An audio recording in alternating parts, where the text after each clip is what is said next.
I am sorry জান, তোমার সঙ্গে সঠিক সময় থাকতে পারিনি। কষ্ট হচ্ছে তাই না? সব কষ্ট দূর করে দেবো জান, একটু অপেক্ষা করো। ওই আদনানকে আমি ছাড়বো না জান। তুমি সহ সেই প্রতিটা মানুষের বদলা আমি নেব, যাদের প্রাণ নিয়ে ওর নিজের অবৈধ ব্যবসা চালু রেখেছে। নির্ঝর কাঁদছে, এটা বিশ্বাস করার মতন ঘটনা নয়। বাবার মৃত্যুর পর নির্ঝর আর কখনো কাঁদেনি।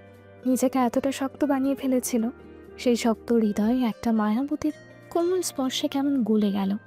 এটাই ভালোবাসা, সহজ কথায় শক্তিই ভালোবাসার। কিছুক্ষণ পর নির্ঝর ছায়ার কপালে ঠোঁটে চুমু খেয়ে বেরিয়ে আসে। বাইরে সবাই চলে এসেছে তার বাড়ির। বাবা নিচ্ছর, আমার ছায়া কেমন আছে? আম্মু, চিন্তা করবেন না, ভালো আছে। ডক্টর ওষুধ দিয়েছে, আগামী 12 ঘন্টা ঘুমাবে। আপনারা প্লিজ বাড়ি গিয়ে রেস্ট করুন। রাবেয়া বেগম কান্না করে দেয়। কিভাবে বাড়ি যাব? নিশ্চিতে সময় কাটাতে পারবো না আমি। আম্মু প্লিজ, অসুস্থ হয়ে যাবেন আপনি। বাবা, আম্মুকে বোঝান। মিসেস চৌধুরী এগিয়ে আসে।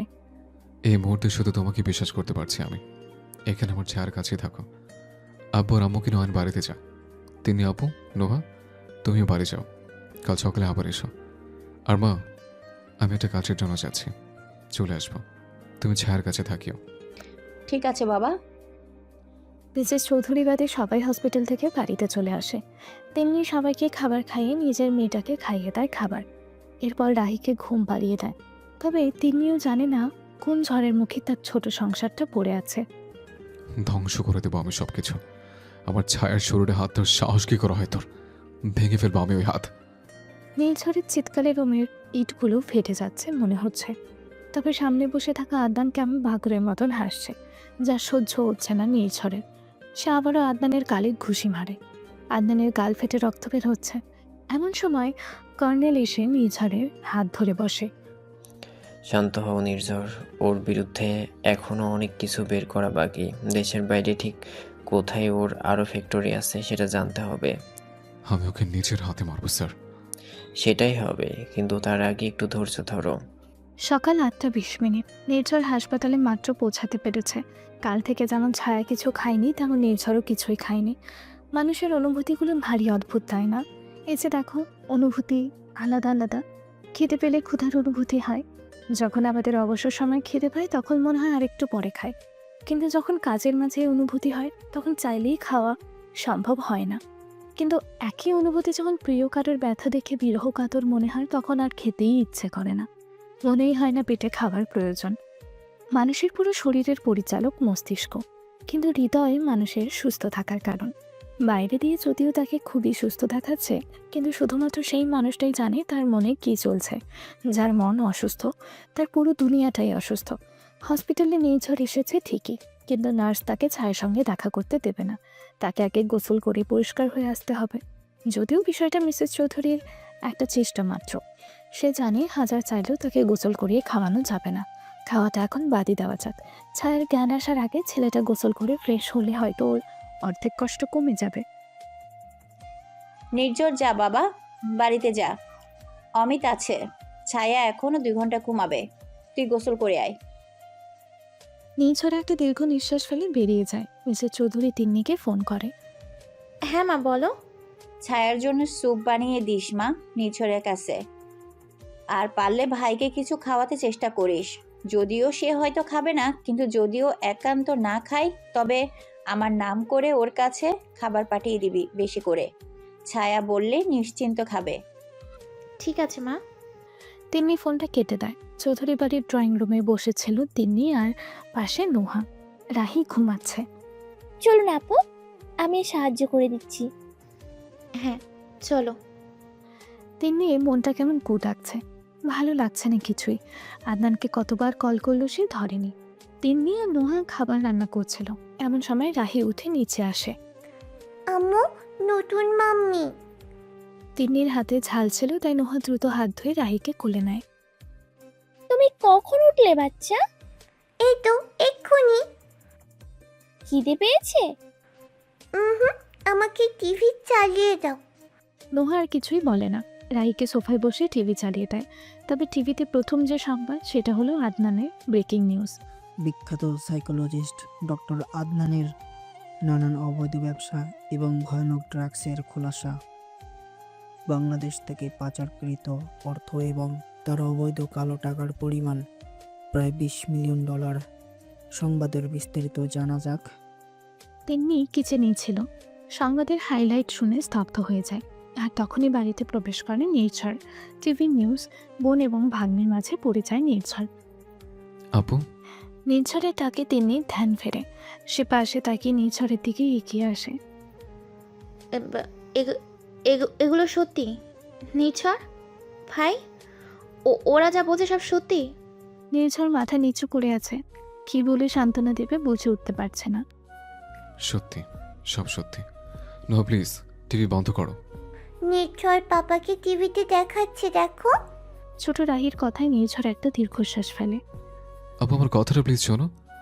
ছায়া অসুস্থ, ওর অবস্থা ভালো নয়। আমাকে একটু সময় দে প্লিজ, আমাকে একটু সময় দে। আমি কথা দিচ্ছি, সব ঠিক করে দেব। তিন্নি চোখের পানি মুছে বলে। যা গোসল করে নে, আমি খাবার দিচ্ছি। তিন্নিকে পুরো কথা শেষ করতে না দিয়ে নোহা বলে, না আপু, তুমি বসো প্লিজ, আমি বাকিটা রান্না করছি।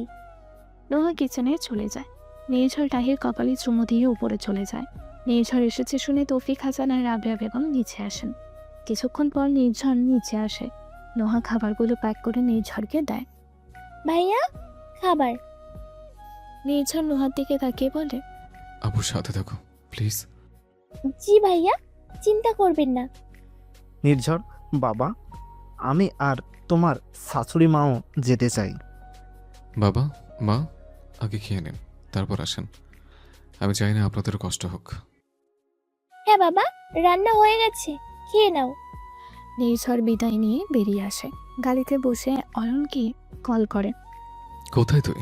ভাই, আমি তো ছুটিতে ছিলাম, বাট অফিসে একটা গুরুত্বপূর্ণ ফাইল হারিয়ে গেছে, সেটাই খুঁজে দিতে এসেছি। তুই চিন্তা করিস না, আমি চলে এসেছি কিছুক্ষণের মাঝে। শোন, রাহের জন্য অনেক খাবার নিয়ে যাস, আর তিন নম্বরকে চোখে চোখে রাখিস। ঠিক আছে ভাই। নির্ঝর হসপিটালে পৌঁছে সোজা ছায়ার কেবিনে যায়। মিসেস চৌধুরী সোফায় কাত হয়ে শুয়েছে। সারাটা রাত তিনি জেগে। নির্ঝর মাকে ডাকে না। ছায়ার পাশে বসে ছায়ার হাতটা নিজের হাতের মুঠোয় ভরে নেয়। এমন সময় ছায়া টিপ টিপ করে চোখ খুলে তাকায়। প্রথম প্রথম সব কিছু ঘোলাটে মনে হলো। এরপর ভালো করে তাকায় ছায়া। ছায়াকে নড়তে দেখে নির্ঝর ছায়ার মাথায় হাত রাখে।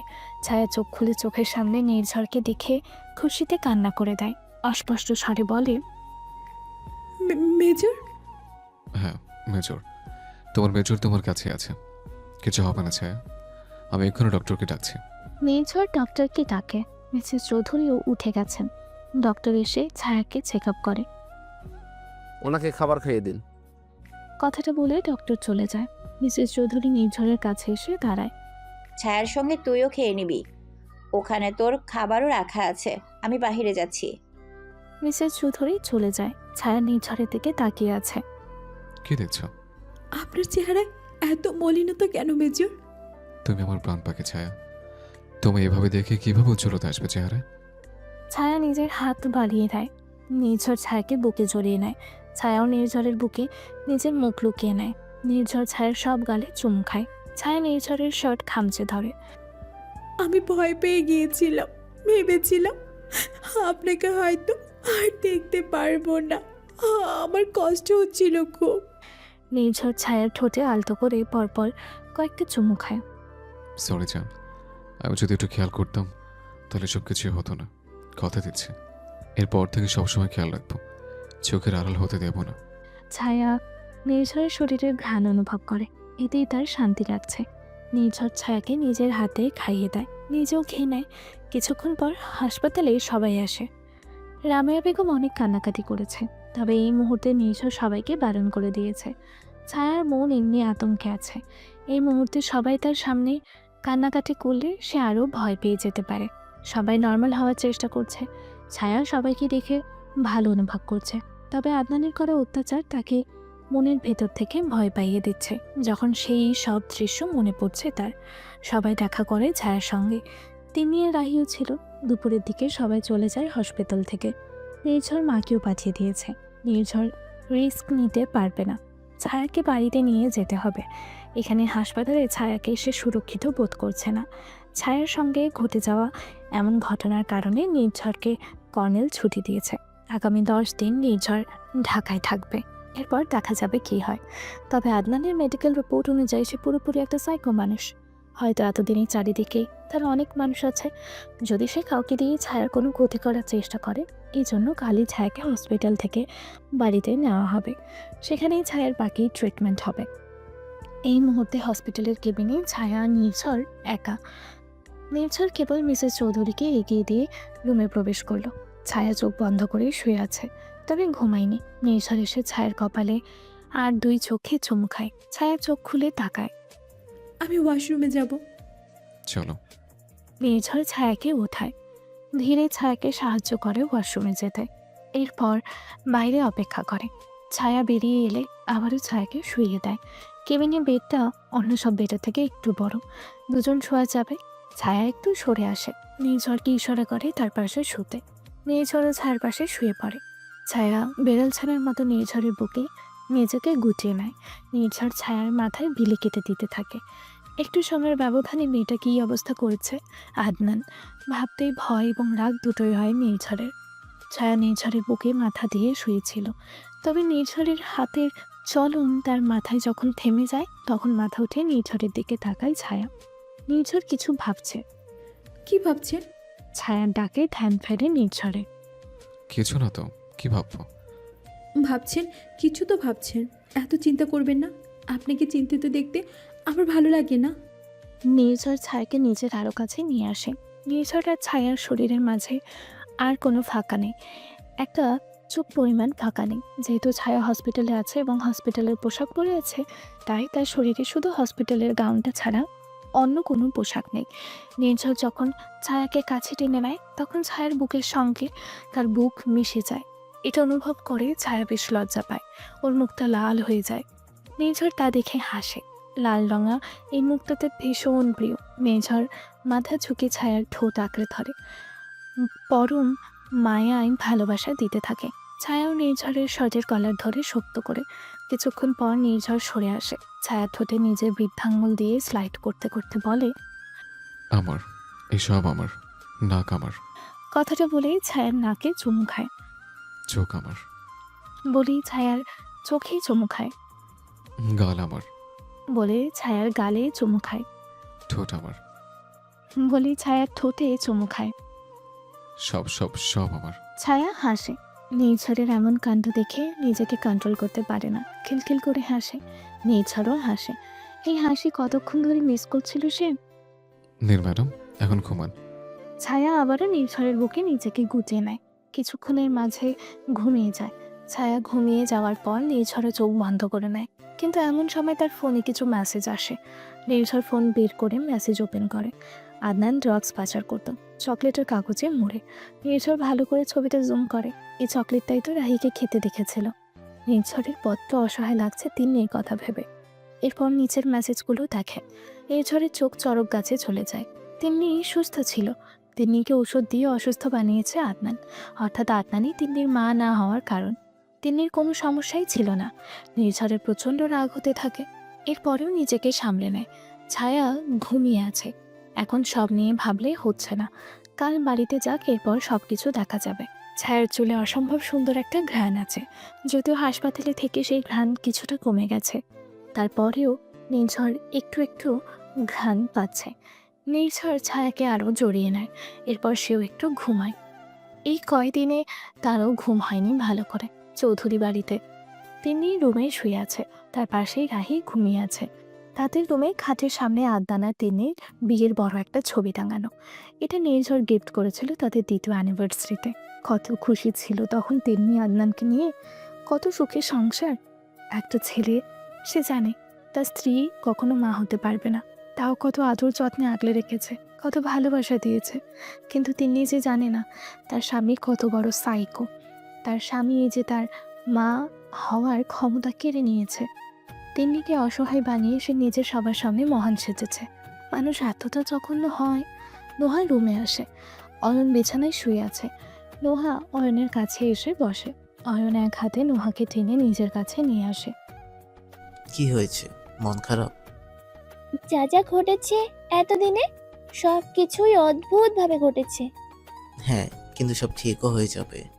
তিন্নি আপুর জন্য খারাপ লাগছে। আপুর জন্য আমারও খারাপ লাগছে।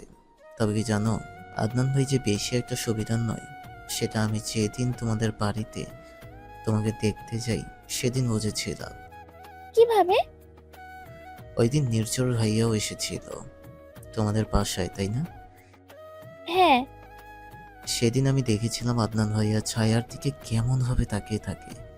তবে সেদিন নর্মালভাবেই বিষয়টা গুরুত্ব দিইনি, কিন্তু আমি সত্যি ভাবতে পারিনি ভাইয়া এত দূর এগিয়ে যাবে। জানি না অয়ন, আল্লাহ সব কিছু ঠিক করুক। হ্যাঁ, সেটাই আশা করছি। রাতে নির্ঝর ছায়াকে খাবার খাইয়ে দেয়। খাবার খাওয়ার পর ছায়া বলে, দেখুন, আমার না আর ভালো লাগছে না। এই জামাটা পাল্টে অন্য একটা জামা পরতে পারি না? হ্যাঁ পারো, আমি নিয়ে আসছি। নির্ঝর ছায়ার একটা জামা নিয়ে ছায়ার সামনে আসে। দিন, আমাকে একটু ওয়াশরুমে নিয়ে দিন। কেন? ওয়াশরুমে যাওয়ার প্রয়োজন নেই, আমি বদলে দিচ্ছি। ইস না, আমাকে দিন। নির্ঝর ছায়ার ঠোঁটে হাত রাখে। এমন তো না আমি কিছু দেখিনি, তাই না? ছায়া আর কিছু বলে না, বলেও লাভ নেই। নির্ঝর যা বলবে তাই করবে। নির্ঝর নিজের হাতে ছায়ার জামা বদলে দেয়। ছায়া লজ্জায় লাল হয়ে গেছে। এত নির্লজ্জ কেউ কিভাবে হয়? ছায়াকে জামা বদলে দিয়ে নির্ঝরের অবস্থাও বেশ খারাপ হয়ে যায়। তবে তার স্ত্রী অসুস্থ, এটা তাকে বুঝতে হবে। জামা বদলে ছায়াকে নিয়ে আবারও শুয়ে পড়ে নির্ঝর। দুজনে ফোনে কিছুক্ষণ মুভি দেখে, এরপর ছায়া ঘুমিয়ে যায়। কালকের দিনটা নির্ঝরের জন্য বেশ ভয়ঙ্কর হতে চলেছে। কাল সে চৌধুরী বাড়ির সবাইকে আদনানের সম্পর্কে সব সত্যি প্রমাণ সহ খুলে বলবে। তবে বোনের কি হবে এটা ভাবতেই বুক কেঁপে উঠছে তার। ছায়াকে বাড়িতে আনা হয়েছে। ডক্টর নির্ঝরের বেডরুমটাকে হসপিটালের কেবিন বানিয়ে ফেলেছে। অবশ্য এই অর্ডার নির্ঝরেরই ছিল। ছায়া আগে থেকে সুস্থ, হাত পায়ে ক্ষতস্থান টান ধরেছে। রাবেয়া বেগম, তৌফিক হাসান, মিসেস চৌধুরী, তিন্নি, নোহা, অয়ন, রাহি সবাই ছিল এতক্ষণ। মাত্র সবাই রুম থেকে বের হলো। নার্স আছে, তবে নির্ঝর হলো ছায়ার পাশে 24টা ঘন্টা থাকছে। ছায়ার মাঝে মাঝে নিজেকে কত ভাগ্যবতী বলে মনে হয়। আজ 2 দিন হলো গোসল হয় না। ছায়ার শরীরের প্রতি এখন ভীষণ ছ্যাঁত লাগছে। বিছানায় বসে জানালার দিকেই তাকিয়েছিল ছায়া। এমন সময় রুমে আসে নির্ঝর। নির্ঝরকে দেখে ছায়া বলে, আমায় একটু চুল ধুয়ে পানি দিয়ে ধুয়ে দিবেন, আর ভালো লাগছে না। শরীরের ব্যান্ডেজগুলো এগুলো তো ওয়াটারপ্রুফ, আপনিই তো করিয়েছেন। নির্ঝর কিছুক্ষণ কিছু ভাবে, এরপর মাথা নাড়িয়ে বলে, ঠিক আছে, তাহলে এসো। নির্ঝর ছায়াকে পাজা কোলে তুলে ওয়াশরুমে নিয়ে আসে। ওয়াশরুমে ছায়াকে বসিয়ে দেয় বাথটাবে। তখনও সেখানে পানি নেই। নির্ঝর ধীরে ধীরে ছায়া শরীরের জামায় হাত দেয়। ছায়া নির্ঝরের দিকে তাকায়। দুজনের চোখে চোখে পড়তে নির্ঝর ছায়ার 2 চোখে চুমু খায়। ছায়া হাসে। ধীরে ধীরে নির্ঝর ছায়ার শার্ট প্যান্ট খুলে ফেলে। এরপর ছায়ার অন্তর্বাসগুলোও খুলে ফেলে। এই মুহূর্তে ছায়া পুরোপুরিভাবে উন্মুক্ত হয়ে আছে। নির্ঝরের গরম লাগতে শুরু করে, কিন্তু ছায়ার শরীর ভালো নেই। নির্ঝর ধীর হাতে ছায়ার চুল খুলে দেয়। ছায়ার উন্মুক্ত পিঠে কালো লম্বা চুলগুলো ঠিক সোনার মতন চকচক করে উঠল। নির্ঝর ছায়ার পিঠে চুমু খায়। ছায়া কেঁপে ওঠে। নির্ঝর হাসে। এতদিন পরেও মেয়েটা ঠিক প্রথম দিনের মতোই কেঁপে ওঠে। নির্ঝর প্রথমে চুলগুলো ভেজায়, এরপর শ্যাম্পু দিয়ে ছায়ার চুল পরিষ্কার করে দেয়। তোয়ালে দিয়ে চুল বেঁধে দেয়। ছায়া পুরোটা সময় চোখ বন্ধ করেছিল। নির্ঝরের স্পর্শ অনুভব করে ছায়া বারবার কেঁপে ওঠে। এবার নির্ঝর নিজের বাথটাবের মধ্যে চলে আসে। পানি দিয়ে ছায়ার পুরো শরীরে ভালো করে মুছিয়ে দেয়। তবে নির্ঝরের হাত ছায়ার পুরো শরীরে বিচরণ করছিল। এতে ছায়ার কাঁপুনির মাত্রা বেড়ে যায়। এরপর ছায়াকে নিজের শার্ট পরিয়ে দেয়। ছায়াকে পাজা কোলে তুলে রুমে নিয়ে আসে। রুমে এনে ছায়াকে খাটে শুইয়ে দেয়। এবার ফ্রেশ লাগছে? অনেকটা। নির্ঝর ছায়ার কপালে চুমু খায়। নির্ঝর ছায়ার কপালে চুমু খেয়ে সরে আসতে গেলে ছায়া নির্ঝরের শার্ট খামচে ধরে। নির্ঝর পিছে ফেরে ছায়াকে নির্ঝরকে নিজের দিকে নামিয়ে নেয়। নির্ঝরের ঘাড়ে নিজের 2 হাত জড়িয়ে ওর ঠোঁটগুলো আঁকড়ে ধরে। নির্ঝর কিস করার মাঝেই বাঁকা হাসে। ছায়াকে নিজের আরও কাছে নিয়ে চুমু খেতে থাকে। পাগলের মতো ছায়ার ঠোঁট চুষে নিতে শুরু করে। প্রায় অনেকক্ষণ পর ছায়ার নিঃশ্বাস নিতে কষ্ট হচ্ছে দেখে ছেড়ে দেয় নির্ঝর। দুজনেই ঘন ঘন শ্বাস নিঃশ্বাস নিচ্ছে। ছায়ার খোলা বুক যে ওঠানামা করছে। নির্ঝর ছায়ার শার্টের 2টো বোতাম খুলে ছায়ার বুকেও কিছু চুমু খায়, মৃদু মৃদু কামড় দেয়। বেশি কিছু নয় যান, একটু অপেক্ষা করো, কিছুদিন পর সুস্থ হলে সব হবে।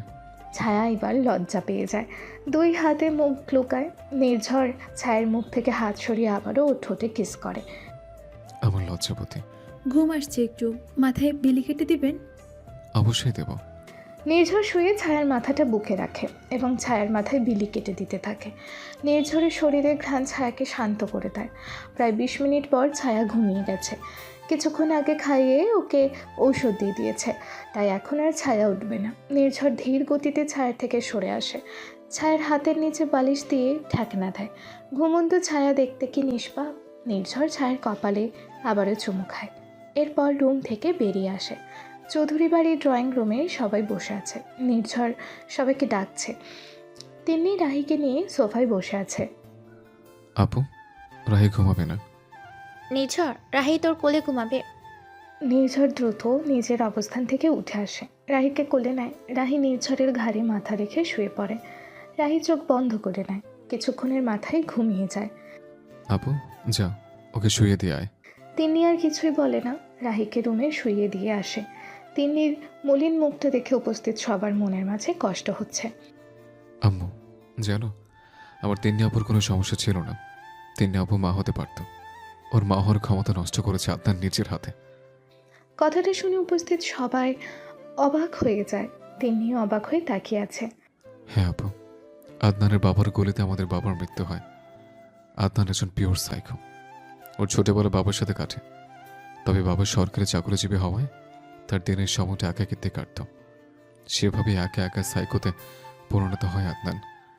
এরপর ওর মনে হতে থাকে ওর বাবার মৃত্যুর জন্য আমরা দায়ী। সেভাবে প্ল্যান করে তিনি আপুকে বিয়ে করে। আপুর মা হওয়ার ক্ষমতা কেরও ওর শান্তি হয়নি, আমাদের নানা ক্ষতি করার চেষ্টা করতে থাকে। এক পর্যায়ে সে ইলিগাল কাজে জড়িয়ে যায়। সে একটা ওষুধ তৈরি করে যেটা খেয়ে মানুষ অনেকদিন সুন্দর থাকে, আর ওটা তৈরি হয় নিকটোফোবিয়ার মানুষের হরমোন থেকে। ছায়াও তার ইলিগাল বিজনেসের একটা পার্ট ছিল। দিনের পর দিন ফোবিয়া কাটানোর জায়গায় সৌন্দর্য বানানোর ওষুধ খাইয়ে এসছে মানুষকে। ছায়াকেও তাই করেছিল। আদনান দেশের সব থেকে ভালো সাইকোলজিস্ট হওয়াতে আর কোনো ডাক্তার তার খুদ ধরতে ভয় পেত। এটাকে আদনান নিজের অস্ত্র বানিয়ে নেয়। সময়ের সাথে সাথে ভীষণ ভয়ঙ্কর হয়ে ওঠে আদনান। ওর সাইকোপনা এত বেড়ে যায় যে শেষের দিকে সে ছায়াকে জাস্ট টর্চার করার জন্য নিয়ে গেছিল। এরপর তোমরা সবাই জানো, ইতিমধ্যে আদনানের সবগুলো ইলিগাল জায়গায় সিল মারা হয়েছে, তবে এখনও কাজ চলছে। নির্ঝরের পুরো কথাটা শুনে এতক্ষণ চুপ হয়ে থাকা তিন্নি হাউমাউ করে কেঁদে দেয়। নির্ঝর বোনকে শক্ত করে জড়িয়ে ধরে। ভাইকে ধরে তিন্নি হাউমাউ করে কাঁদতে থাকে। কি হয়ে গেল ভাই আমার সংসারটাই? কি থেকে কি হয়ে গেল? আমার জীবনে কি থেকে কি হয়ে গেল? আমার রাহির কি হবে? কি হয়ে গেল এগুলো নির্ঝর? আমি ওকে এত ভালোবাসি, এখনো মনে হয় সবটা দুঃস্বপ্ন। এই নির্ঝর, সব ঠিক করে দে ভাই, দয়া কর, আমি নিতে পারছি না, সব ঠিক করে দে। নির্ঝর সহ উপস্থিত সবাই তিন্নির কান্না দেখে কেঁদে ফেলেছে। মিসেস চৌধুরী একজন শক্ত মহিলা। স্বামীর মৃত্যুর পর শক্ত হাতে সংসার সামলে নিলেও এখন কেমন নিস্তেজ লাগছে। সব কিছু আশার হয়ে আসছে। মেয়ের এমন অবস্থা দেখে কোনো মাই নিজেকে সুস্থ রাখতে পারে না। সব কিছুর একটা মানসিক শান্তি আছে। তুমি যার ভেতরে মানসিক শান্তি খুঁজে পাও, সেটা তোমাকে মানসিক শান্তি দেওয়ার মতো যোগ্যতা রাখে না। তুমি জানো না তোমার সব থেকে বড় শান্তি বা ভালো থাকার কারণ তুমি নিজে। তোমার ভালো থাকার তোমার নিজেকে ভালোবাসার মধ্যেই লুকিয়ে আছে। কাউকে নিজের থেকে বেশি ভালোবাসতে হয় না, তাহলে সত্যি অনেক কষ্ট পেতে হয়। সবার আগে নিজেকে রাখা উচিত। আর সবার আগে যদি নিজেকে রাখা যায় তবেই না মনের শান্তি বজায় থাকে। তাই কখনো কাউকে নিজের মানসিক শান্তির কারণ বলে মনে করবে না। যদি কখনো কাউকে নিজের ভালো থাকার চাবিটা দিয়ে দাও, দেখবে একদিন সে সেটাই ঘুরিয়ে তোমার জীবনের স্বাদ করে দিবে। কথাগুলো তিন্নি একটা ডায়েরিতে লিখছিল। এমন সময় রাহি উঠে যায় ঘুম থেকে। মাম্মা মাম্মা। রাহির ডাকে তিন্নি টেবিল থেকে উঠে বিছানায় আসে। জি মা, বলো। খিদে পেয়েছে। চলো মা, তুমিও খাওনি এখনো, তোমায় কিছু খাইতে দিই। মাম্মা তুমি তো খাওনি। খাবো মা, চলো খাবো। আসলে যতই বলো না কষ্টে আছো, তাতে কি হয়েছে? খাওয়া ছাড়া যায় নাকি? বাঁচা যায় নাকি? আসলে মন খারাপ থাকলে খাওয়াটা হয়ে ওঠে না। আজ প্রায় 6 দিন হতে চলল আদনানের এইসব ঘটনা হয়েছে। তিন্নির মনের অবস্থা শুধু তিন্নিই জানে। অবুঝ মন একবারের জন্য মানতে চাইছে না এসব আদনান করেছে। কেন জানি না, বড্ড কষ্ট হচ্ছে। নিজের কষ্টগুলো ভাগাভাগি করার জন্য এখন লেখাটাকেই ভালো মনে করেছে সে। চৌধুরী বাড়ির প্রতিটা মানুষ তিন্নি আর রাহির ওপর সমান খেয়াল রাখছে। ছায়ারত শরীর খারাপ ছিল, এই 7 দিনে সেও বেশ সুস্থ হয়ে উঠেছে। কাল থেকে একটু হাঁটাচলা করছে, বাইরে আসছে, এভাবেই কাটছে। ছায়া যদিও জানে না সব কিছু সম্পর্কে, কিন্তু তাও আদনানের ভয়ানক রূপটা তাকে মাঝে মধ্যে দুঃস্বপ্ন হিসাবে দেখা দিচ্ছে। এখন সন্ধ্যার সময় ছায়া ঘুমিয়েছিল। আজান দেওয়ার শব্দে ঘুম ভেঙে যায় তার। চোখ খুলে এদিক ওদিক ভালো করে তাকায় তার স্বামীর রুমে এসে। এরপর বিছানায় উঠে বসে। আড়ামোড়া ভেঙে ওয়াশরুমে চলে আসে। ফ্রেশ হয়ে বাইরে এসে দেখে নির্ঝর রুমে এসেছে। নির্ঝরের মুখে চিন্তার ছাপ।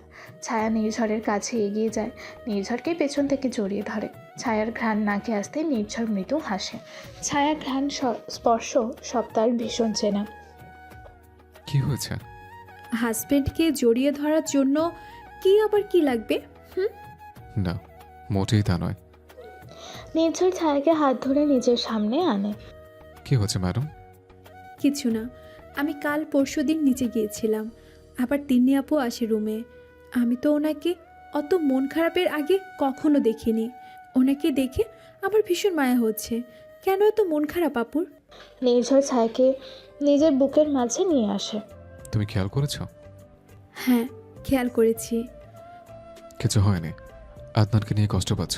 ডক্টর আদনান কোথায়? ওর মানসিক অবস্থা ঠিক না, ও মানসিক হসপিটালে আছে। কি বলছেন? রাহি বাবার কথা জিজ্ঞাসা করছে না? হ্যাঁ করছে। আমি ওকে কিভাবে সামলাচ্ছি তা আমি জানি। কি থেকে কি হয়ে গেল? চিন্তা করো না, সব ঠিক হয়ে যাবে। আজ আমাদের কর্নেল স্যার, ক্যাপ্টেন মোত্তালিব সহ আরও 2 জন মেজর বন্ধু আসবে। তুমি একটা শাড়ি পরতে পারো? কেন পারবো না? না, আসলে শাড়ি না পরলে তোমাকে বউ লাগে না। ছায়া হাসে। ঠিক আছে, শাড়ি পরবো, অবশ্যই পরবো। নির্ঝর ছায়ার কথার মাঝে হঠাৎ দরজায় টোকা পড়ে। নির্ঝর ছায়াকে ছেড়ে দরজা খুলে দেয়। মিসেস চৌধুরী এসেছেন। কিরে বাবা, ওরা যে আসবে, কি কি রান্না করতে হবে শেফকে বললি না তো? আরে মা, এত চিন্তা করো কেন? আজও ওরা প্রথমবার আমার বাড়িতে আসবে, আমি চিন্তা করব না? না, এত চিন্তা করো না।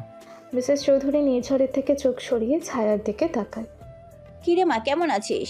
ভালো, আলহামদুলিল্লাহ আম্মু। ভালো কথা, আজকে একটা শাড়ি পরিস। ঠিক আছে আম্মু। মিসেস চৌধুরী নিচে চলে আসে। ছায়া কাবার থেকে একটা শাড়ি নিয়ে সেটাকে পরে নেয়।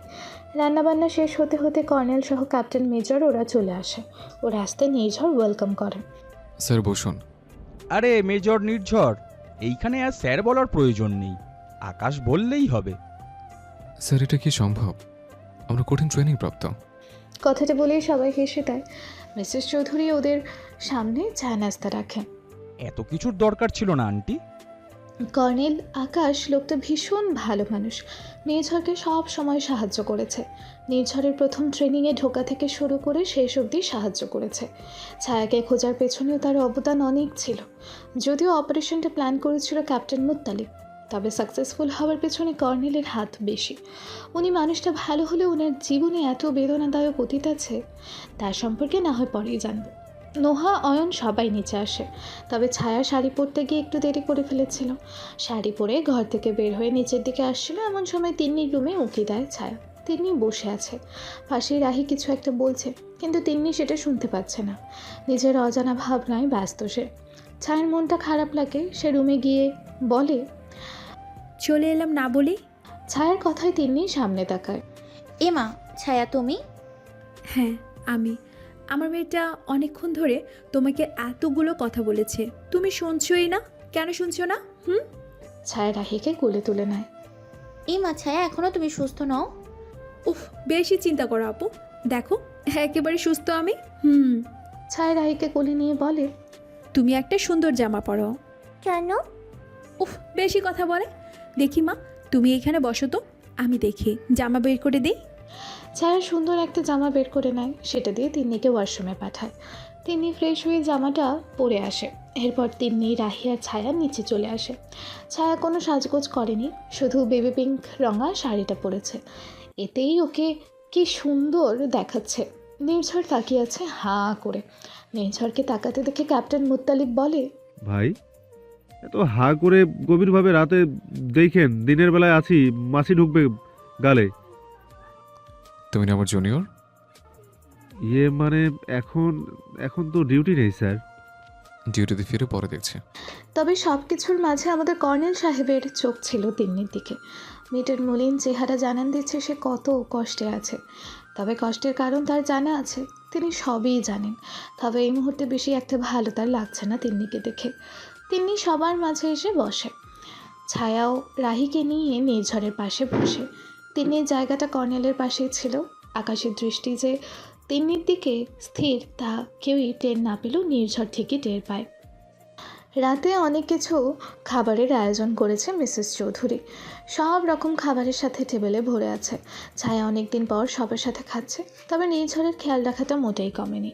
আকাশ বারবার খাওয়ার মাঝেই তিন্নিকে দেখছিল। মেয়েটা রাহিকে খাওয়াচ্ছে। আসলে রাহি, তিন্নি আর নির্ঝর উভয় থেকেই খাবার খাচ্ছে। খাবার খাওয়া শেষ করে সবাই চৌধুরী বাড়ির বাগানে চলে আসে। গোল হয়ে বসে গল্প করছে সবাই। ছায়ার ঘুম আসছে। আসলে ওর ওষুধগুলোই এখন শুধু ঘুম আসে। ছায়া নিজের চুলগুলো কাঁকড়া মেরে বেঁধে ফেলে। ছায়ার চুলে কাঁকড়া দিয়ে বাঁধাটা নির্ঝরের পছন্দের বিষয়। মাঝে মাঝে নির্ঝর ভাবে, ভালোবাসা কি এমন নাকি? অদ্ভুত। ভালোবাসার মানুষের সবই ভালো লাগে, মানে সব কিছু। কোনো সিঙ্গেল এমন জিনিস নেই যা ভালো লাগে না। নির্ঝরে তো ছায়ার সবই ভালো লাগে। কথাটা ভেবেই হাসি পাচ্ছে। কি পাগল সে, আসলেই পাগল। রাত 10টা। সবাই যে যার বাড়িতে যাবে এখন। তিন্নির মনটা বেশ ভালো হয়ে গেছে এখন। সবার সাথে কথা বলে এখন বেশ ভালো অনুভব হচ্ছে তার। তিন্নি রাহিকে নিয়ে উপরে চলে এসেছে। নির্ঝর নিচেই আকাশের সঙ্গে দাঁড়িয়েছিল। আকাশ কথা বলছে। তিন্নি রাহিকে ঘুম পাড়িয়ে জানালার কাছে চলে আসে, জানালাটা দিয়ে দেবে। এমন সময় ওদের দুজনের চোখে চোখ পড়ে। আকাশ তিন্নির দিকে তাকিয়ে আছে দেখে তিন্নি একটু মৃদু হাসে। আকাশও হাসে। এরপর তিন্নি হাত নাড়িয়ে টাটা দিয়ে জানালা লাগিয়ে দেয়। আকাশ ওপর থেকে চোখ নামিয়ে সামনে দেখতে পায় নির্ঝর তাকিয়ে আছে ওর দিকে। তাহলে নির্ঝর, আজ তবে আসি। জি স্যার, আমাকে কিছু বলতে চান? আকাশ হাসে। মেজর নির্ঝর অত্যন্ত বিচক্ষণ একজন মেজর। সে বুঝতে পারে সবই। তার চোখকে ফাঁকি দেওয়া এত সোজা নাকি? বলবো, সময় হোক সব বলবো। সে আশায় রইলাম। আকাশ আবারও হাসে এবং উপরের আরেক জানালায় ইশারা করে দেখায়। রমণী অপেক্ষা করছে তোমার জন্য, যাও। কথাটা বলে আকাশ গাড়িতে উঠে বসে আর ড্রাইভার গাড়ি স্টার্ট করে। নির্ঝর আকাশের কথা শুনে উপরে তাকায়। ছায়া চুল আঁচড়াচ্ছে। কি মায়াবী দেখাচ্ছে তাকে, কি অদ্ভুত সুন্দর। নির্ঝর খেয়াল করে দেখতে পায় চাঁদ আকাশে উঠেছে। সেই চাঁদ আর তার রুমের বেলকনির চাঁদের মধ্যে আকাশ পাতাল তফাৎ। কারণ ব্যালকনির ওই চাঁদ তার জীবনে আসার পর ওই আকাশের চাঁদ আর ভালো লাগে না তার। বিষয়গুলো হাস্যকর, তাই না? কিন্তু একেই যে বলে প্রেম, ভালোবাসা, পাগলামি। নির্ঝর সোজা উপরে চলে আসে। ছায়া ততক্ষণে চুল আছড়ে রুমে চলে এসেছে। ব্যালকনির দরজা দিয়ে একটা জামা নিয়ে ওয়াশরুমে যাবে, তার আগে কেউ তার হাত ধরে বসে। ছায়া পাশে তাকায়। নির্ঝর নিজের বাহু ধরে ছায়াকে জড়িয়ে ধরে। ছায়া নির্ঝরের মুখের দিকে তাকিয়ে আছে। মিস ছায়া? মিসেস ছায়া। নির্ঝর শব্দ করে হাসে ছায়ার কথা শুনে। ও সরি, ভুল হয়ে গেছে। আপনি তো ম্যাডাম এখন মিসেস ছায়া। গুন্ধার বরের বউ আমি। আমিও গণধর বউয়ের বর। গুন্ধার নামটা আমি আগে দিয়েছি, তাই এটা আমার হবে। আরে না, বউয়ের একটা তো জিনিস চুরি করলে কিছু হয় না। ছাড়ুন আমাকে, ফ্রেশ হয়ে ঘুমাবো। নির্ঝর ছায়ার চুল সরিয়ে ছায়ার ঘাড়ে ঠোঁট ছোঁয়। সঙ্গে সঙ্গে ছায়া কেঁপে ওঠে। নির্ঝর নিজের শরীরের মাঝে ছায়া কম্পন অনুভব করে, কেমন পাগল হয়ে যায়। ছায়াকে পাজা কোলে তুলে বিছানায় নিয়ে আসে। ছায়া ট্যাপ ট্যাপ করে তাকিয়ে আছে। যদিও সে জানে নির্ঝরের মনে এখন কী চলছে, কিন্তু তাও পরিস্থিতি কেমন ভ্যাবলা বানিয়ে দিয়েছে তাকে। নির্ঝর ছায়ার ওই বড় বড় দুটো চোখে পাগল। নিচু হয়ে ছায়ার চোখে চুমু খায়। দুই চোখে চুমু খাওয়ার কারণে ছায়া চোখ বন্ধ করে নেয়। এই চোখ বন্ধের সুযোগ নিয়ে নির্ঝর ছায়ার আঁচল থেকে সেপ্টেপিন খুলে ওর আঁচল ব্লাউজ সব খুলে ফেলে। ছায়া এবার চোখ খুলে দেখে নির্ঝর তৃষ্ণার্থক এবং ভালোবাসা দুই দৃষ্টিতে তার দিকে তাকিয়ে আছে। ছায়া লজ্জায় মুখ লুকায়। নির্ঝর ছায়ার হাত সরিয়ে দেয় মুখ থেকে। এত লজ্জা কোথায় রাখি আমি? জানি না। কেন জানো না? এত কিছু জানতে হয় না। ইস, সব জানতে হয় সব। কথাটা বলে নির্ঝর ছায়ার শরীরে থাকা অবশিষ্ট কাপড়ের টুকরো খুলে ফেলে। ছায়াকে নিয়ে বাড়ি জমায় এক ভালোবাসার রাজ্যে, যেখানে ছায়া আর নির্ঝর বাদে কেউ নেই। ছায়ার ভালোবাসার আওয়াজগুলো সময়ের সাথে বাড়তে থাকে। রাত গভীর যত, ছায়া আর নির্ঝরের ভালোবাসাও তত গভীর হয়। এতদিন পর ছায়াকে কাছে পেয়ে নির্ঝর নিজেকে সামলাতে পারছে না ঠিকই, কিন্তু তাকে নিজেকে সামলাতে হবে, কারণ তার বউ এখনও অসুস্থ। এসব ভেবেই নিজেকে সামলে নেয় নির্ঝর। ছায়া গভীর নিঃশ্বাস নিচ্ছে ঘুমের মাঝে। এই মুহূর্তে সে ঘুম, তবে নির্ঝর ঘুমায়নি। সে তিন্নির কথা ভাবছিল। তিন্নি কি রাজি হবে এসবের জন্য? যদি রাজি না হয় তাহলে কি হবে? কিন্তু মানুষ কি সারা জীবন একা থাকতে পারে? পারে না। নির্ঝরের ভাবনার মাঝে হঠাৎ ছায়া নড়ে ওঠে। নির্ঝর সেদিকে নজর দেয়। কি হয়েছে? ঘুমের মাঝে ছায়া বলে, পানি। নির্ঝর পাশে থাকা পানির গ্লাসে পানি ঢেলে ছায়াকে খাইয়ে দেয়। ছায়া পানি খেয়ে আবারও ঘুমিয়ে যায়। এ যেন একটা বাচ্চা। নির্ঝর ছায়ার এসব কাণ্ড দেখে বেশ অবাক হয়। ছায়ার পরনে নির্ঝরের একটা শার্ট। নির্ঝর ছায়াকে নিজের কাছে টেনে আনে। ছায়াও নির্ঝরের বুকের মাঝে নিজেকে অ্যাডজাস্ট করে নেয়। সেভাবেই দুজন ঘুমিয়ে যায় নোহা আর অয়নের রুমে। রাত গভীর, তবে দুজনেই সজাগ। আজ তারা চন্দ্রবিলাসে ব্যস্ত। নোহা অয়নের বুকে মাথা দিয়ে চাঁদ দেখছে, কিন্তু হঠাৎ করেই তার মাথায় একটা কথা আসে। অয়ন, একটা বিষয় খেয়াল করেছো? কি বিষয়? আজ আকাশ, আমার মানে ভাইয়াদের কর্নেল, আকাশ উনি তিন্নি আপুকে ভীষণ মায়াবীভাবে দেখছিলেন। এতে দেখার কি আছে? উনি নির্ঝর ভাইয়ের মেজর ট্রেনিংয়ে জয়েন হওয়ার সময় থেকেই এখানে আসেন। বলতে পারো ওনার হাত ধরেই আসা। উনি আপুর ভার্সিটির সিনিয়র ছিলেন। সিনিয়র? সেভাবেই ভাইয়া একটু ছাড় পেয়েছিল। মানে তখন নানা জনকে ধরতে হতো চাকরির জন্য, সেই কাজটা উনি করে দিয়েছিল। কিন্তু তিন্নি আপুর বিয়ের সময় আকাশ ভাইয়া কোথায় ছিল? উনি তখন আর্মিতেই ছিল, তবে ওনার বিয়েটা তিন্নি আপুর বিয়ের পরে হয়। এখন সেই বউ কোথায়? জানি না, তবে কিছুদিন আগে প্রতিবেদনে দেখেছিলাম ওরা বিচ্ছেদ হয়েছে। তবে আকাশ ভাইয়া তার প্রাক্তনের জন্য ভালো ভালো কথা লিখেছিল, সেই পোস্ট ভাইরাল হয়।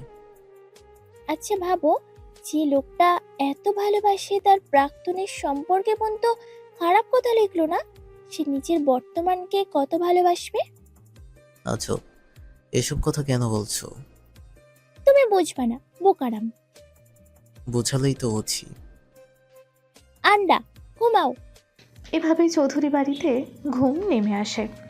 শেষ রাতের দিকে ঘুমন্ত নির্ঝর হঠাৎ করেই চোখ খুলে ফেলে। চোখ খুলতেই বুকের মাঝে ঘুমন্ত ছায়াকে আবিষ্কার করে। নির্ঝর মৃদু হাসে। শান্তি পায় সে ছায়ার মুখ দেখে। ছায়ার মুখে অদ্ভুত এক শান্তি আছে, যা নির্ঝরের ভীষণ প্রিয়। নির্ঝর ছায়ার চুলের মাঝে নিজের হাত রাখে। আলতো হাতে ছায়ার লম্বা চুলগুলো নাড়া দেয়। ভেজা চুলগুলো শুকিয়ে এসেছে। বেশ সিল্কি তার বউয়ের চুলগুলো। ভীষণ মিষ্টি একটা ঘ্রাণ আছে ওতে। যদিও সেটা শ্যাম্পুর ঘ্রাণ, তাও তার বউয়ের ঘ্রাণ আলাদা। এটা নির্ঝরের মতে। নির্ঝর ছায়ার ঘুমন্ত মুখ দেখে মনে করতে থাকে তাদের প্রথম দেখা। যে দেখা একান্ত তার ব্যক্তিগত। সেই দিনটি ভারী অদ্ভুত ছিল। সবেমাত্র আর্মি জয়েন করেছে নির্ঝর। এখনও তার ট্রেনিং সম্পূর্ণ হয়নি। সে তখনও একজন ট্রেনি। ক্যাম্প থেকে কিছু দূরে একদিন তারা সবাই মিলে ঘুরতে যায়। রাজশাহী থেকে নির্ঝরের যাত্রা শুরু। সেভাবে রাজশাহীতেই থাকা হতো তাদের। তো একদিন প্ল্যান করে ক্যাম্প থেকে সবাই মিলে একটু ঘুরতে যাবে, তবে সেটা হবে গ্রামের দিকে। যেইভাবে সেই কাজ, নির্ঝর তার সৈন্য নিয়ে বেরিয়ে গেল।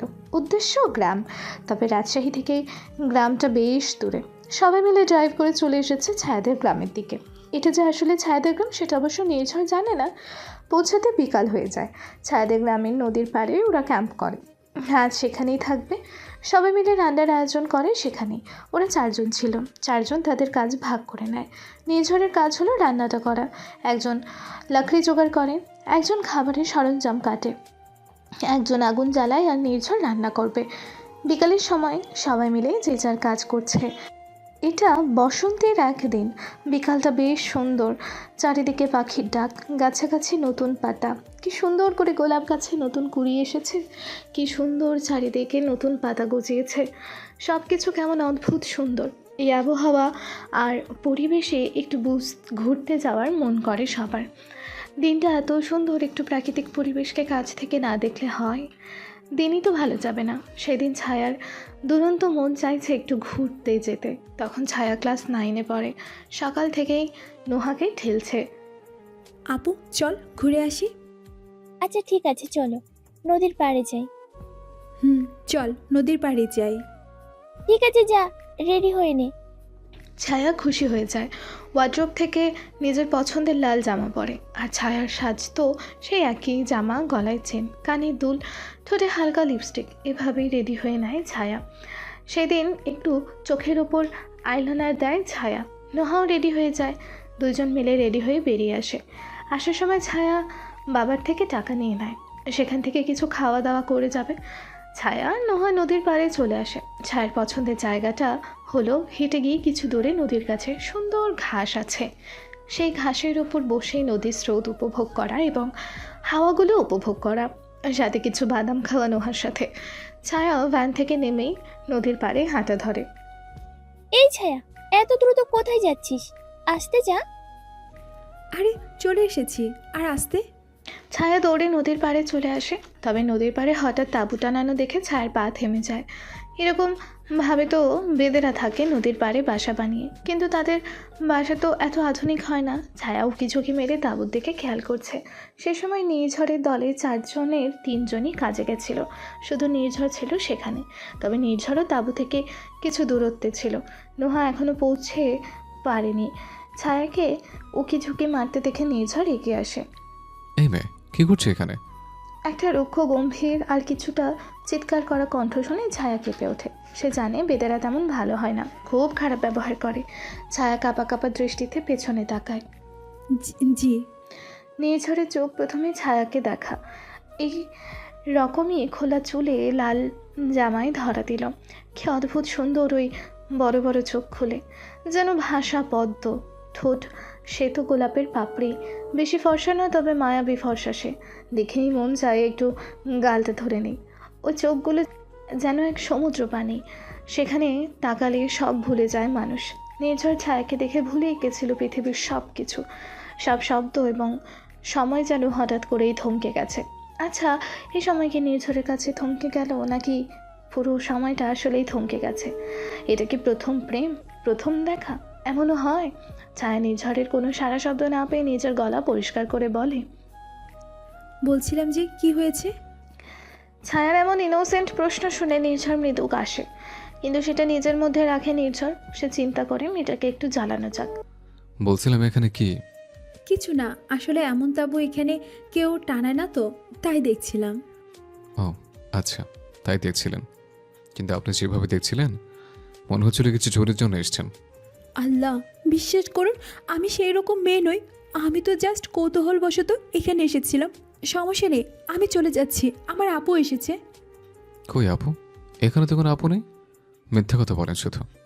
বিশ্বাস করুন আমি মিথ্যে বলি না, প্লিজ। আমি সত্যি এখানে দেখছিলাম কি হচ্ছে। এর মাঝে নোহা চলে আসে। ওই দেখুন আমার আপু। এই আপু, এদিকে আয়। নোহা এগিয়ে আসে ছায়ার কাছে।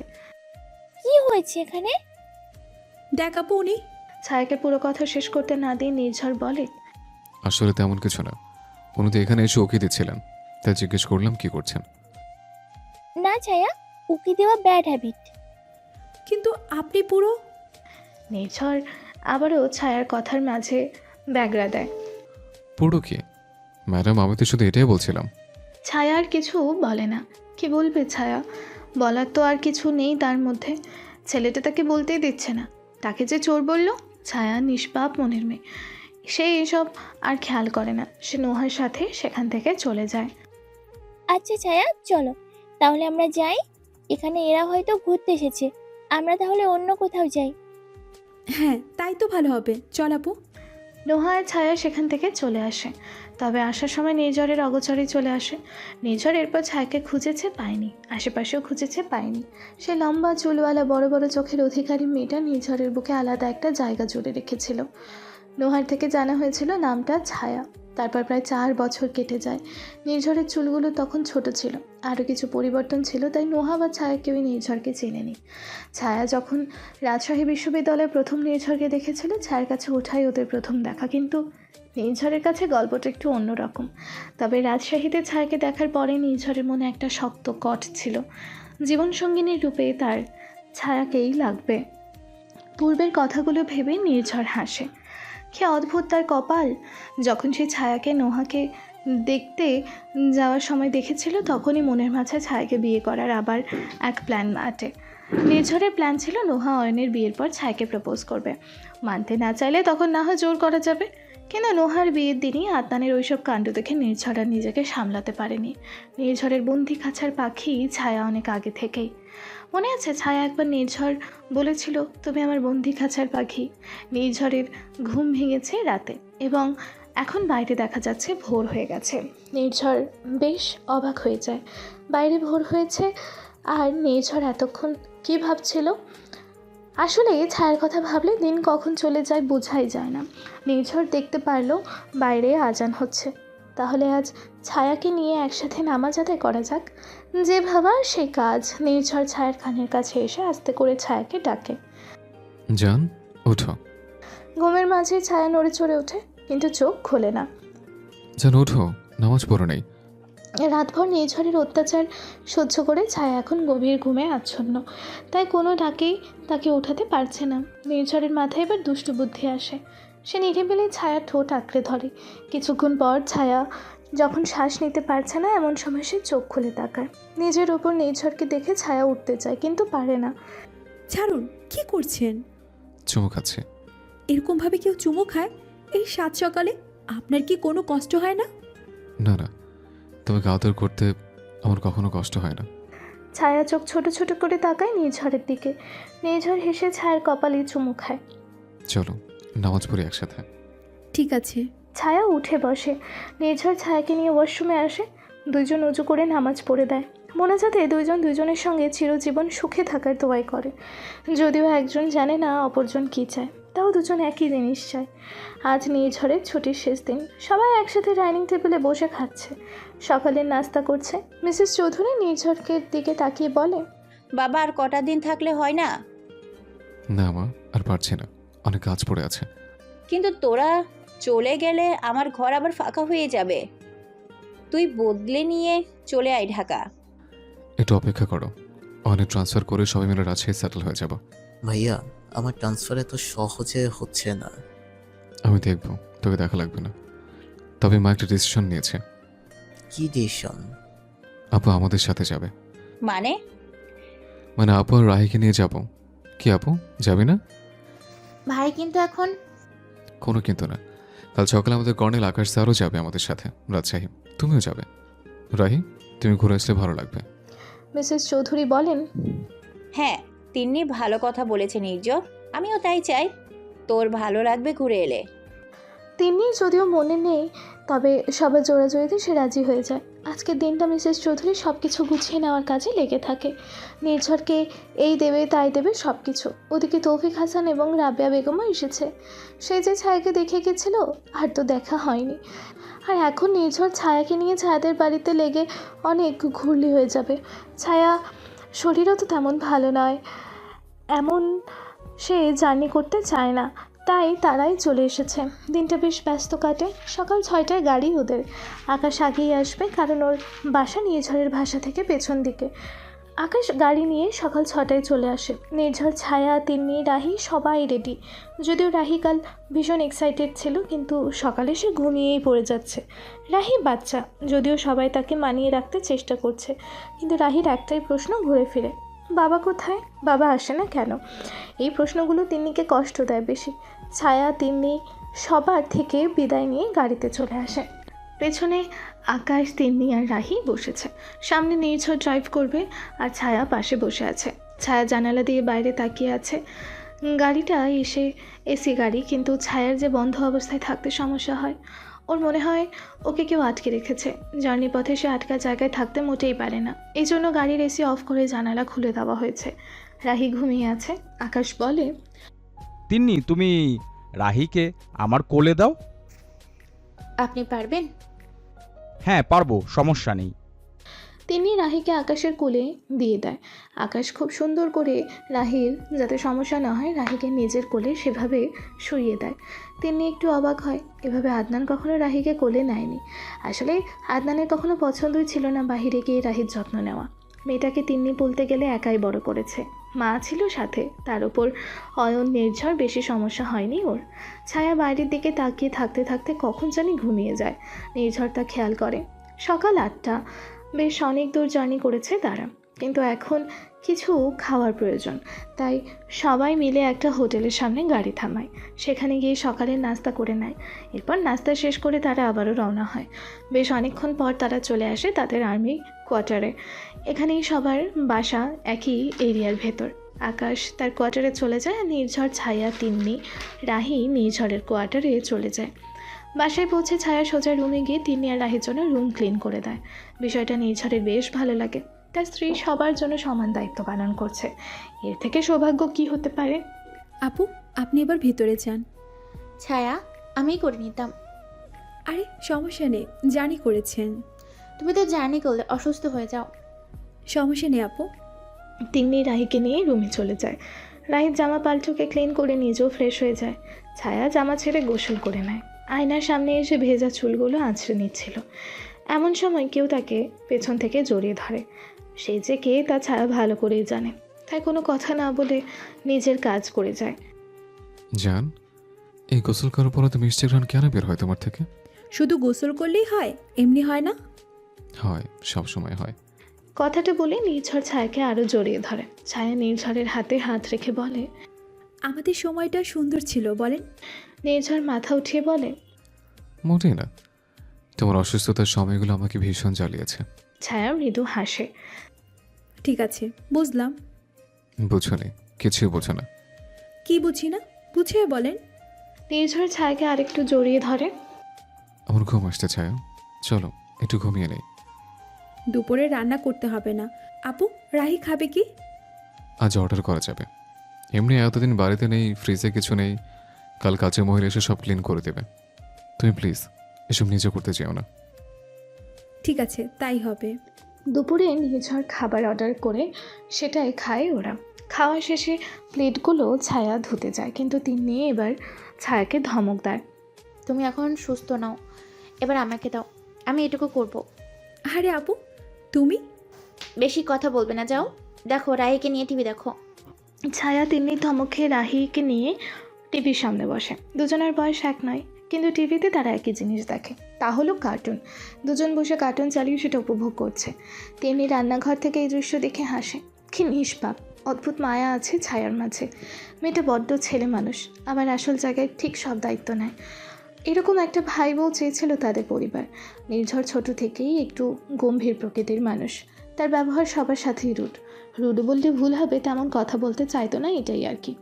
তাছাড়া আহামরি কোনো অসম্মান সে মানুষকে করেনি কখনো। এই যে কথা বলতে না চাওয়া রসকসীন মানুষ, এই তো বিয়ের পর বউয়ের সাথেও এমন করবে, তাই তো ভাবতো সবাই। তবে নির্ঝরের মতো মানুষও যে কাউকে এত উজাড় করে ভালোবাসতে পারে, এটা নিছক চোখের শান্তি। কথাগুলো ভাবছিল তিন্নি। সব কিছুই ক্লিন করা শেষ, তবে রান্নাঘরে মুড়ি চানাচুরের প্যাকেট। ফ্রিজ খুলে দেখে কিছু শসা, কেচাপ, টমেটো আছে। তিন্নির মাথায় মুড়ি মাখার বুদ্ধি। যেই ভাবা সেই কাজ। তারা চারজন, তবে একজন তো দুধ ভাত। সেই মতো মুড়ি মেখে নিল। টিভির সামনে ছায়া আর রাহি বসেছিল। তিন্নি মুড়ি মাখা সামনে টেবিলে রেখে বলে, যাও ছায়া, ভাইকে ডেকে আনো। ও মা, তুমি মুড়ি মাখা করেছো? এখন বিকাল বিকাল সময়, আজ একটু গল্প করা যাবে? ছায়া উঠে যায় নির্ঝরকে ডাকতে। রুমে নির্ঝর একাই ছিল। খাবার খেয়ে সে উপরে চলে আসছিল। ছায়া দরজা ঠেলে রুমে ঢুকে অবাক। তার মেজর টি শার্ট খুলে অন্য একটা টি শার্ট পরার জন্য অগ্রসর হচ্ছে। যদিও এটা তো ছায়ার কাছে নতুন কিছু নয়, তাও লজ্জায় সে লাল হয়ে গেছে। নিজের পেছনে কারোর উপস্থিতি টের পেয়ে নির্ঝর পেছনে তাকায়। তার লজ্জাবতীকে দাঁড়িয়ে দাঁড়িয়ে লজ্জা পেতে দেখে নির্ঝর হাতে থাকা শার্টটা নিচে রেখে ওভাবেই ছায়ের দিকে এগিয়ে আসে। ছায়া নির্ঝরের এগোনো দেখে এক পা করে পেছাতে থাকে। কিছু দূর গিয়ে ছায়া দেয়ালে ঠেকে যায়। দেয়ালে ঠেকে গেলে নির্ঝর ছায়াকে 2 হাতে আটকে ধরে। কি দেখছিলেন মিসেস চৌধুরী? কিছু তো না। কিছু তো দেখছিলেন, কিন্তু সেটা কি? ছায়া এবার মাথা উঠিয়ে নির্ঝরের ঘাড়ে নিজের হাত রাখে। 2 হাতে নির্ঝরের ঘাড় পেঁচিয়ে বলে, আপনাকে দেখছিলাম। আমাকে? আমার স্বামী। আমি দেখব না তো কে দেখবে বলুন তো? ছায়ার এমন বোল্ড কথা শুনে নির্ঝর অবাক। তার সাথে থাকতে থাকতে তার বউটাও তার মতোই হয়ে যাচ্ছে। নির্ঝর আর কিছু না বলে ছায়ার ঠোঁট আঁকড়ে ধরে। ছায়াও নির্ঝরের গালটা আরও শক্ত করে চেপে ধরে। কিছুক্ষণ পর আপু ডাকছে, নিচে আসুন, মুড়ি মাখা খাবেন। কথাটা বলে ছায়া চলে যায়। নির্ঝর হাসে। কিছুক্ষণ পর নির্ঝরও নিচে চলে আসে। সবাই মিলে মুড়ি মাখা খায়, টিভি দেখে। বিকালটা তারা বাড়িতেই থাকে এবং অনেক মজা করে। সন্ধ্যার দিকে ছায়া চা বানায় সবার জন্য। নির্ঝর বাজার করতে গেছিল। এখানে মঙ্গলবার বিকালে একটা সুন্দর বাজার বসে, সেখানেই গেছিল। নিজের হাতে বোন এবং বোনের মেয়ের জন্য বাজার করে আনে। তবে তার কিছু ছায়ার ধরা মানা। কাল হেল্পিং হ্যান্ড আসলে তারপর সব কিছু গুছিয়ে ওঠানো যাবে। তারপরেও কিছু জিনিস নষ্ট হয়ে যাবে, তাই ছায়া সেগুলো ঠিকঠাক করে রাখে। রাতের ডিনার শেষ করে যে যার রুমে চলে যায়। নির্ঝর রুমে এসে ল্যাপটপে কাজ করছে। ছায়া ওয়াশরুমে গিয়ে ফ্রেশ হয়ে বিছানায় এসে বসে। ছায়া কাছে আসলে সুন্দর একটা ঘ্রাণ পায় নির্ঝর। ভালো লাগে, ভীষণ ভালো লাগে তার এই ঘ্রাণ। ছায়া নিজের ফোনটা হাতে নিয়ে ফেসবুকে ঢুকতে দেখতে পায় তার পরীক্ষার ডেট দিয়েছে। ছায়া দ্রুত তার বান্ধবীকে নক করে। ছায়াকে চিন্তিত দেখে নির্ঝর প্রশ্ন করে, কি হয়েছে? ও, আমার পরীক্ষা আর মাত্র 1 মাস সময় হাতে আছে। ভালো কথা। আর গতকাল ফার্স্ট ইয়ারে থাকবে? হ্যাঁ, তাও ঠিক। মা বাবার সাথে সময় কাটানো যাবে। কতদিন? প্রায় 1 মাস। নির্ঝর এবার ল্যাপটপ রেখে ছায়ার দিকে তাকায়। কি? হ্যাঁ। না না, এটা তো হবে না। 1 মাস তোমাকে ছাড়া থাকা সম্ভব না। সম্ভব না বলতে হবে না মেজর, আমারই তো পরীক্ষা। আমি পাগল হয়ে যাব। হবে না। তুমি জানো না। ছায়া নির্ঝরকে হঠাৎ করেই জড়িয়ে ধরে। নির্ঝর অবাক হয়ে যায়। এত ভালোবাসেন? ভীষণ। কিন্তু পরীক্ষা তো দিতেই হবে। নির্ঝর ছায়ার কোমর ধরে ওকে নিজের সঙ্গে মিশিয়ে নেয়। কি? তোমাকে ছাড়া কষ্ট হবে। আমারও। নির্ঝর ছায়াকে বিছানায় ফেলে নিজে উপরে চলে আসে। ছায়াকে ভালোবাসার আবেশে আবদ্ধ করে নেয়। সকালে ছায়া উঠে ব্রেকফাস্ট তৈরি করে। নির্ঝর খেয়ে বেরিয়ে যায়। যাওয়ার আগে বলে যায়, পড়ালেখা করিও, এসব কাজ করতে চেও না। ওই দিদি এসে সব করবে। ঠিক আছে। নির্ঝর চলে গেলে তিন্নি জিজ্ঞেস করে, কিসের পড়া ছায়া? ও আপু, আমার এক্সামের রুটিন দিয়েছে। ও, কবে থেকে? এই তো সামনের মাসে থেকে। ও, তাহলে তো বেশি সময় নেই। ও হয়ে যাবে আপু, চিন্তা নেই। কিছুক্ষণ পরে বাসায় কাজের মহিলা আসে। তিনি সব কাজ সেরে দিয়ে যায়। কালকের করা বাজারগুলোও উঠিয়ে দিয়ে যায়। সব শেষে করে সে বাসায় চলে যায়। দুপুরে রান্না তিন্নি আর ছায়া মিলে করে। তবে অনেক দিন পর অফিস যাওয়ার কারণে নির্ঝরের চাপ বেশি, তাই সে দুপুরে খেতে আসেনি। ছায়া খাবার পাঠিয়ে দেয় এক আর্মি সোলজারের দিয়ে। এরপর নিজের কিছু হালকা পাতলা পড়া করে ছায়া বিকালে একটু ঘুমিয়েও নেয়। তবে এখন বেশ ভালো মৌসুম, ঘুরতে বা হাঁটতে যাওয়ার মতো। তিন্নি ছায়ার রুমে এসে দেখে ছায়া জানালার দিকে তাকিয়ে আছে। কিরে ছায়া, একটু বাইরে যাবি নাকি? ও আপু, মনের কথাটা বলে, এখানে হাঁটার জন্য একটা পার্ক আছে, বা পদ্মার পার্ক। তুমি গেছো কখনো? না, তবে এডমিশন এক্সাম দেওয়ার সময় বাবা নিয়ে গিয়েছিল। আচ্ছা, চলো তাহলে একটু হেঁটে আসি। দাঁড়ো, তোমার ভাইকে জিজ্ঞাসা করি। আমি করছি, তুমি করলে না বলার সম্ভাবনা বেশি। কথাটা বলে নির্ঝরকে ফোন করে তিন্নি। হ্যালো ভাই। হ্যাঁ আপু, বলো। আমি রাহি আর ছায়াকে নিয়ে একটু হাঁটতে যাচ্ছি। চিনবে তো আপু? চিনবো, না চিনলে ম্যাপ আছে তো। কিন্তু ভেবে দেখো। দেখছি ভেবে। এত কথা বকিস? তুই বড় না আমি বড়? আপু তুমিও না? তিন্নি হাসে, বেশ অনেকদিন পর মেয়েটা হাসছে। যাচ্ছি, রাখছি ফোন। রাখো। তিন্নি, রাহি, ছায়া রেডি হয়ে বেরিয়ে পড়ে। ওদের উদ্দেশ্য সামনের পদ্মার পার, যে উদ্দেশ্য সেই হাঁটা। রাহি অনেক মজা করেছে। হাঁটতে হাঁটতে ওরা পদ্মার পাড়ে চলে আসে। সেখানে দাঁড়িয়ে ওপরে ইন্ডিয়া দেখা যায়। দেখো আপু, ওই যে সামনে নদীর ওপাশে যে রাস্তা আর গ্রাম দেখা যাচ্ছে, ওটা ইন্ডিয়া। হ্যাঁ রে ছায়া, দেখতে পাচ্ছি।